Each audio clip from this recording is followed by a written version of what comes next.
وأشهد أن محمدا عبده ورسوله لا نبي بعده. أما بعد. معاشر المؤمنين عباد الله، أوصيكم وإياي بتقوى الله حق تقاته ولا تموتن إلا وأنتم مسلمون. وقال الله تعالى في كتابه الكريم: يا أيها الناس اتقوا ربكم الذي خلقكم من نفس واحدة وخلق منها زوجها وبث منهما رجالا كثيرا adalah Profesor Dr. Insinyur Wahyu Sri SSI, MSI, PhD, Dekan FMIPA ITB. Allahu akbar kabira walhamdulillahi katsira wa subhanallahi bukratan wa asila. La ilaha illallah wa la na'budu illa iyyahu mukhlisina lahu-d-din walau karihal kafirun walau karihal munafiqun walau karihal musyrikun. La ilaha illallah wahdahu sadaqa wa'dahu wa nasara 'abdahu wa a'azza jundahu wa hazama al-ahzaba wahdahu. La ilaha illallah wallahu akbar. Allahu akbar walillahil hamd. Segala puji hanya milik Allah Subhanahu wa taala, Rabb Tuhan semesta alam, yang telah memberikan kita kesempatan untuk berkumpul berombongan bersama-sama pada pagi hari ini yang penuh berkah dalam rangka menyambut hari Idul Fitri. Semoga Allah senantiasa memberikan rahmat dan hidayahnya kepada kita semua dalam menjalani kehidupan ini. Kita bersama memohon kepadanya agar Ramadan yang baru saja berlalu berdampak besar pada peningkatan keimanan dan ketakwaan kepadanya, serta pada kesadaran untuk lebih mendekatkan diri kepadanya melalui ibadah, amal saleh, dan perbaikan akhlak. Selain itu, Ramadan juga diharapkan dapat membangun rasa empati dan kepekaan sosial, mengendalikan diri dan mengontrol hawa nafsu, serta meningkatkan kualitas diri kita secara menyeluruh. Semoga kita dapat mempertahankan dan mengamalkan nilai-nilai positif yang didapat selama Ramadan pada hari-hari berikutnya. Amin. Hadirin wal hadirat rahimakumullah, meskipun kita merasa berat meninggalkan Ramadan dan merasa masih belum mengoptimalkan kesempatan beramal yang terbuka pada bulan Ramadan, kita tidak diperkenankan berada dalam keadaan bersedih pada hari Idul Fitri ini. Kita tetap harus bergembira dan optimis bahwa kita telah menggenapkan saum Ramadan yang diperintahkan dan menutupnya dengan penuh kesadaran bahwa hanya Allah lah yang maha besar dan penuh rasa syukur atas karunia yang telah diberikannya dengan sukacita, kegembiraan, keceriaan sebagai bagian penyempurna dan bagian yang tak terpisahkan dari skema pendidikan dan pembinaan ruhiyah, penguatan karakter, serta peningkatan kualitas kesehatan jasmani dan rohani melalui saum sebagaimana tercantum dalam Al-Quran. Yuridullahu bikumul yusr wala yuridu bikumul usr walitukmilul iddata walitukabbirullaha ala ma hadakum wala'allakum tashkurun. Allah menghendaki kemudahan bagimu dan tidak menghendaki kesukaran bagimu. Dan hendaklah kamu mencukupkan bilangan saum, dan hendaklah kamu mengagungkan Allah atas petunjuknya yang diberikan kepadamu supaya kamu bersyukur. Bergembira dan bersukacita tanpa berlebihan pada hari Id adalah sunnah yang dicontohkan oleh Rasulullah SAW. Setiap umat akan memiliki hari rayanya masing-masing, dan hari raya umat Islam adalah Idul Fitri dan Idul Adha. Rasulullah bersabda, sesungguhnya Allah telah mengganti untuk kalian 2 hari yang lebih baik dari 2 hari raya itu, yaitu 2 hari raya yang sering dirayakan juga pada masa jahiliyah sebelum Islam datang, yaitu menggantinya dengan Idul Fitri dan Idul Adha. Demikian dalam riwayat Ahmad. Pada suatu saat Rasulullah SAW dan para sahabat melihat 2 orang wanita remaja bernyanyi menyenandungkan syair-syair pada hari raya Id. Abu Bakar pun marah dan melarang perbuatan kedua wanita tersebut. Justru Rasulullah kemudian bersabda, "Wahai Abu Bakar, sesungguhnya setiap kaum itu memiliki hari raya, dan hari ini adalah hari raya kita." Demikian dalam Bukhari dan Muslim. Aisyah radhiyallahu anha menyampaikan bahwa ketika para pemuda bermain tombak di sekitar masjid pada hari raya, Rasulullah bersabda, "Teruskan wahai Bani Aqilah, agar orang-orang Yahudi mengetahui bahwa dalam agama kita juga ada waktu untuk keceriaan. Sesungguhnya aku diutus dengan agama yang aneh." Demikian dalam hadis riwayat Ahmad. Hadirin rahimakumullah, dengan demikian adapun keinginan kita untuk memaknai Ramadan dengan lebih baik, kita wujudkan dalam bentuk menjaga dan menerapkan nilai-nilai Ramadan pada segenap aktivitas kita pada bulan-bulan setelahnya. Insyaallah. Allahu Akbar, Allahu Akbar. La ilaha illallah, Allahu Akbar. Allahu Akbar walillahil hamd.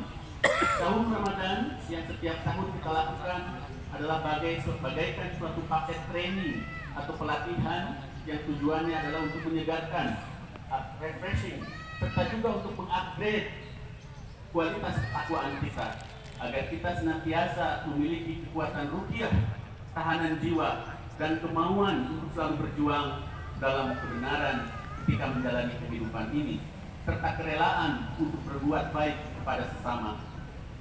Takwa yang menjadi tujuan utama tahun Ramadan tercermin dalam setiap tindakan yang secara internal mendewasakan rohani kita, mendekatkan diri kita kepada sang Khalik, serta juga secara eksternal berdampak sosial bagi pemberdayaan masyarakat dan perwujudannya untuk kehidupan yang berkeadilan sosial serta perwujudan kesejahteraan bersama. Seperti yang Al-Quran sampaikan dalam surat Al-Baqarah ayat 177, "Laisal birru an tuwallu wujuhakum qibala al-masyriqi wal maghrib, walakinal birru man amana billahi wal yawmil akhir." Al-ayat.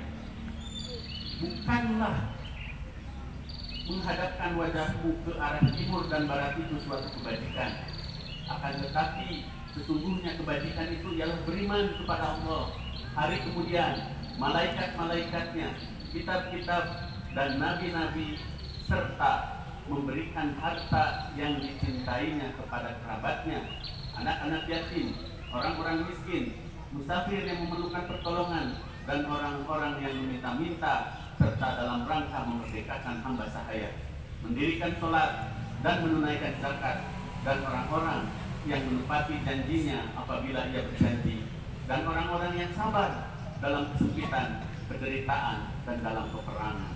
Mereka itulah orang-orang yang benar imannya, dan mereka itulah orang-orang yang bertakwa. Ulaika alladzina shadaqu wa ulaika humul muttaqun. Demikian Allah menegaskan. Dalam ayat ini Allah menyampaikan bahwa kebajikan sejati bukanlah sekedar melakukan ritual-ritual tertentu, tetapi kebajikan juga melibatkan perbuatan nyata untuk membantu sesama dan memelihara hak-hak mereka. Orang yang bertakwa adalah mereka yang memenuhi kewajiban agama seperti sholat, zakat, dan juga berperilaku baik dan adil dalam kehidupan sehari-hari. Mereka juga memenuhi janji-janji mereka dan sabar dalam menghadapi kesulitan dan penderitaan. Dengan demikian, orang yang bertakwa akan hidup dalam kebenaran dan keadilan serta mendapatkan keberkahan dari Allah Subhanahu wa Ta'ala. Hadirin rahimakumullah, Al-Quran yang selama Ramadan ini lebih intensif kita baca, kita kaji dan pelajari adalah kitab yang ketika pertama kali diturunkan, masyarakat yang dihadapinya adalah masyarakat bangsa Quraisy dan masyarakat Arab yang secara umum memiliki keyakinan pada beragam bentuk kepercayaan animisme, politeisme, dan agama-agama pagan atau keberhalaan lainnya. Mereka menyembah berbagai dewa dan Tuhan, dan tempat-tempat suci bahkan seperti Ka'bah di Makkah pun, dan serta beberapa kuil di sekitarnya dianggap sebagai pusat-pusat keagamaan berhala tersebut. Namun Di tengah kondisi sosial, politik, dan ekonomi yang rumit dan penuh persaingan keras, Al-Quran mengajak manusia untuk kembali kepada Tuhan, Rabb yang satu, dan memurnikan iman mereka. Ayat-ayat Al-Quran yang pertama kali diturunkan menegaskan tentang keesaan Tuhan atau Tauhid, menolak kepercayaan animisme dan politeisme, dan menyeru manusia untuk menghadap dan beribadah kepada Allah Subhanahu wa Ta'ala sebagai satu-satunya Tuhan yang layak disembah. Al-Quran menegaskan bahwa Rabb atau Tuhan adalah Maha Kuasa dan Maha Pengasih, serta menyeru manusia untuk memohon pertolongan dan bimbingannya. Dalam konteks sosial dan budaya Arab tersebut, Al-Quran menolak praktek-praktek kepercayaan animisme dan politeisme dan menyerukan kepada manusia untuk melepaskan praktek-praktek tersebut dan kembali kepada Allah Subhanahu wa Ta'ala yang Maha Esa. Al-Quran juga menegaskan konsep keadilan dan kesetaraan dalam kehidupan, serta menyerukan kepada manusia untuk memperjuangkan kebenaran dan menolak kesenang-senangan dan ketidakadilan. Dalam pandangan Al-Quran, kehidupan manusia hanya memiliki arti jika ia hidup berdasarkan aturan-aturan Tuhan, aturan-aturan Rabb Sang Khalik, dan berusaha mencapai kebahagiaan dan keberkahan dunia dan akhirat dengan melakukan amal soleh dan beribadah kepada Allah Subhanahu wa Ta'ala. Allahu Akbar, Allahu Akbar, walillahil hamd.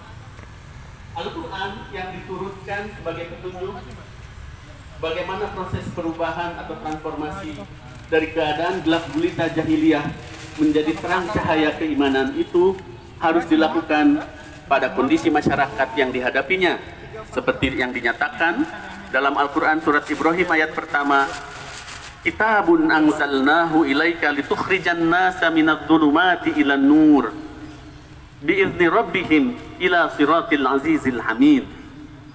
Inilah kitab yang kami turunkan kepadamu supaya kamu mengeluarkan manusia dari gelap gulita kepada cahaya terang benderang dengan izin Tuhan mereka, yaitu menuju jalan Tuhan yang maha perkasa lagi maha terpuji.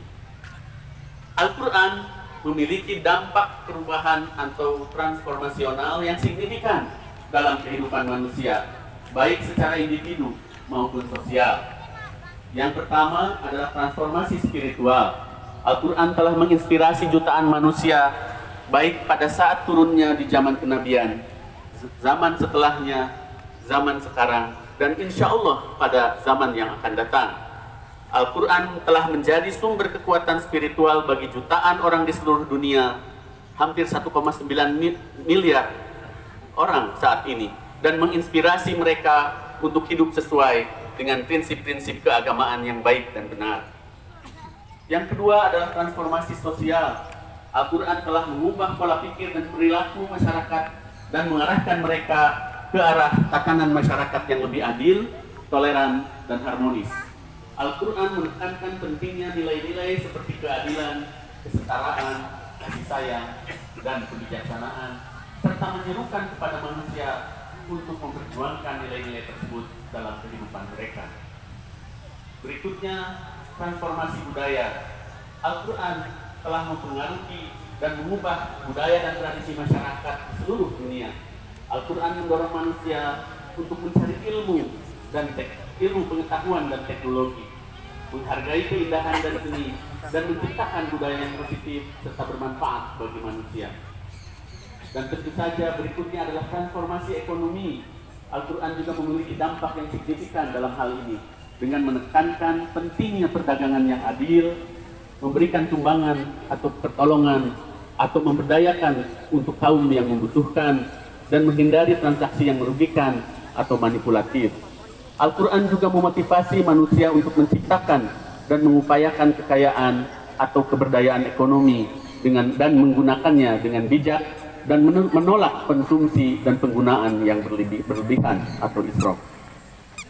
Dampak perubahan Al-Quran pada kehidupan manusia dapat dilihat dari banyaknya orang yang memeluk Islam, serta banyaknya upaya untuk memperjuangkan nilai-nilai keagamaan, sosial, dan budaya yang diilhami oleh nilai-nilai Al-Quran tersebut. Al-Quran telah menjadi sumber inspirasi dan motivasi bagi jutaan orang di seluruh dunia untuk menciptakan kehidupan yang lebih baik dan bermanfaat bagi kemanusiaan. Dari pelajaran atau hal-hal yang disampaikan di atas dapat disimpulkan bahwa Al-Quran yang fungsinya adalah sebagai hudan dan rahmah, sebagai petunjuk dan juga bukti bentuk kasih sayang Allah. Al-Quran juga memperhatikan segala aspek kehidupan manusia dan memberikan arahan yang jelas tentang bagaimana manusia seharusnya bertindak dalam kehidupannya. Oleh karena itu, sebagai umat Muhammad, umat Islam, mukminin, kita seharusnya berusaha untuk memahami Al-Quran secara lebih dalam dan mengimplementasikan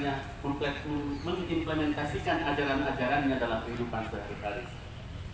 Allahu Akbar, Allahu Akbar.